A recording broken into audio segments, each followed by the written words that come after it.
Refused database access and told to submit tickets, so I submit tickets. Okay, I have been meaning to type this up for a while. This happened at my last job back in 2018.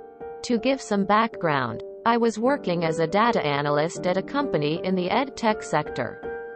For one of my projects, I created a report that we could give to the sales team, that they could then use when asking clients to renew their contract. Clients were typically school systems or individual schools. The report was all graphs. Even adults like pretty pictures. And it showed the client's data on how teachers, students were using the product. Then our sales guys could show, hey, X% of your students and teacher are using this X times a week, so you should sign a new contract with us. I developed this report for our biggest client, and had the top people in sales all put in input when developing it. The big client renewed, which was great. They loved the report and wanted to use it for all renewals. And we had 5,000 plus clients. I had to automated the process and everything seemed peachy until I hit a problem. The data for the report was pulled from our database. MSSQL if you are curious. Now I was in the research department and I did not have access to the database.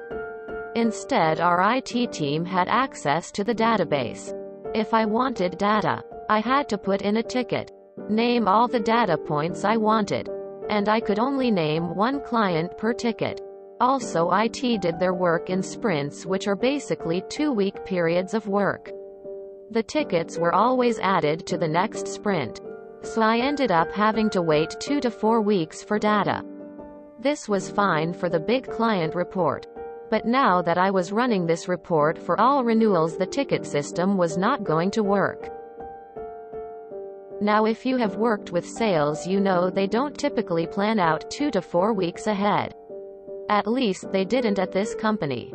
I reached out to IT and requested direct access to the database, so I could stop putting in tickets and just pull, query, the data myself. Well, that was immediately denied. All data requests will be filled by only it. And as a research person, I needed to stay in my lane. You might see where this is going. I wasn't happy and sales wasn't happy with the delay, but there was nothing anyone could do. So I reached out to one of the sales managers to discuss a solution.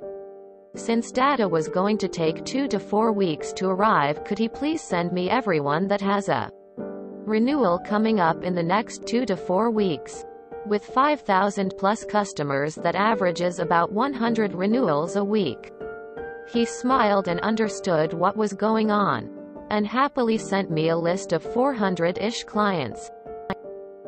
Quick note: the IT team spends the day before a sprint planning the next sprint, and all tickets submitted before the sprint had to be completed during the next sprint.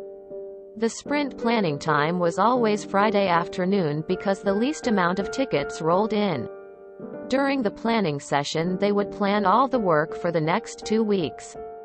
For the next sprint, any tickets that came in before 5 p.m. Friday had to be finished over the next 2 weeks. Time for the MC. Armed with my list of 400 plus clients, I figured out when the next sprint started and cleared my schedule for the day before the new IT sprint started, aka their sprint planning Friday, at about 1 ticket a minute. It was going to take about 6 hours and 40 minutes to submit all the tickets, so that's what I spent my whole Friday doing. Let's not forget, they had to get the data for all the tickets during the next sprint as long as I submitted them before 5 p.m. on Friday. That meant they had to take care of all 400 tickets in the next 2 weeks, plus I submitted tickets throughout their spring planning meeting, so they couldn't even plan for it all.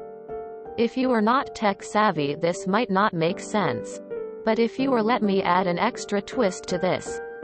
They used Jira at the time, and the entire IT team had the Jira app on their laptops. Most of them had push notifications set up so they got pinged every time a ticket was submitted. I would have paid good money to be a fly on the wall during that meeting watching a new ticket pop up about every minute. Okay, tech aside, done.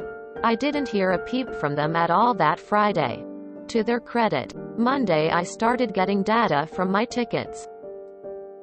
Now I had automated the reporting process on my end, so each report only took me a few minutes to run. I was churning out reports as quickly as I received the data without an issue, and sales was loving it. I saw tickets coming in from every member of the IT team, and during the second week many tickets came in after working hours. So obviously they were struggling to keep up. Again, I will give them full credit. They fulfilled every single ticket. But there was a lot of long days for them. Everyone was salary, so no overtime pay either. This is of course on top of all the other tickets they needed to complete. So it was quite a stressful sprint. Undeterred, I met with the sales manager again right before the next sprint and asked for the next set of clients with renewals. Then the day before the next sprint I began submitting tickets again. My workday started at 9 a.m. and by 10 a.m. the head of IT runs over to me. He is bug-eyed and asked me how many tickets I was planning on submitting. I told him the same amount as last time. I only had 200 this time, but he didn't know that. And I am pretty sure I saw him break on the inside. I did feel bad at this point, so I said, alternatively, you could just give me access to the database and I could query the data myself. I had the access before noon. TL. Dr. IT says I need to submit tickets for data instead of giving me direct access. I submit hundreds of tickets until they relent and give me access. This was beautiful. Okay. Even with InfoSec considerations, why would research be hamstrung by not having database access? Like, usually when you need information from a database, you need it ASAP so you can use that information to plan what you're doing next. That policy might have made sense when computers were room-sized, but it just seems strange to me for the modern era. If someone outside IT gives a legitimate reason to use the data, just give them access and set up logging to make sure there's nothing nefarious happening. And get all the relevant NDAs and privacy paperwork signed if necessary. Check every now and then for suspicious activity. And let them get on with it. They brought this on themselves. Well done. The only way to make it better would be to have a script running that could submit the tickets for you. To be fair, you offered to do all the work yourself, but they insisted on being your bitches. This sounds exactly like the company I work for. They've got to do their sprints so the company can use agile development. It's super agile. Any tickets that came in before Friday 5 p.m. had to be completed in the next 2 weeks. I'm so jealous right now. I have tickets that I submitted in October 2020 that still haven't been answered by IT. On a just slightly related note, I used to work for the largest hospital system in the US. I needed access to a small part of a database for a small project. They gave me access to everything. I had full control to do anything. I should probably mention that I had only recently started. All those Jira notifications are the icing on the cake. This is gold standard malicious compliance. As an IT guy who wants people doing stuff themselves when they can. I love you. No homo. Unless that's what you're into. And a dude. Winking face. I'm a data analyst and I'm shocked you weren't allowed access to the data. It is your job to work with it. Also working in sprints. If they don't get you what you need exactly when you need it, your deliverables can be fucked. It's one thing if you would need to be on a trading window or a stricter NDA or something because the data had sensitive information. But that is some absolute garbage processes. I've had my own issues of being granted access. And usually the squeaky wheel gets the oil. Bravo for finding a way. Having dealt with needs similar to this, what we structured was a duplicate, read-only database. As data is written to the primary production DB, the same data is replicated to the reporting DB. Since that one is just a copy and has no write functionality, users are free to query and generate whatever reports they want. Simple to set up with SQL and highly effective with almost no impact on the live DB. This is exactly what a data warehouse is for. Or at least just read-only access. I mean, sheesh. It's lame that you had to torture them into getting access. It's a shame that there wasn't a higher-level manager to coordinate the effort. As a side note, this sounds like the least agile process I've ever heard. I hate it when teams use the buzzwords but don't bother to understand the underlying principles. Great story though. Thanks for sharing. Well done. A great read. I'm a MS SQL database admin. I'm guessing they did not have one on staff.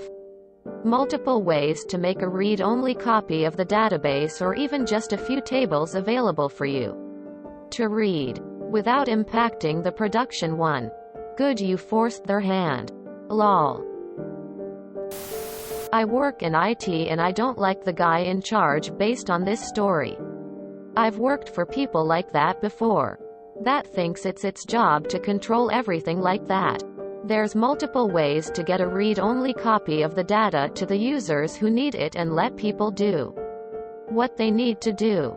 IT doesn't need to be a middleman running queries and then returning the data. Well, fucking done. I would give you an award but I have none, so take my up, dude. I would have tried to push it more. Like, no, I can't have access so the DB crew has to do this for me. Then submit the script to send the reports in. Then ask if they're free for lunch. Interesting. I'm an analyst but our system is smaller so we also do our own queries. I can't imagine it any other way. But then we have interviewed candidates who also did database administration, haha. Did you need to submit a ticket to get the database access credentials or did he just take care of it? If you enjoyed this video, please check out our playlists full of similar content. Epicaricast is like doom scrolling for your ears. Please like, share, and subscribe.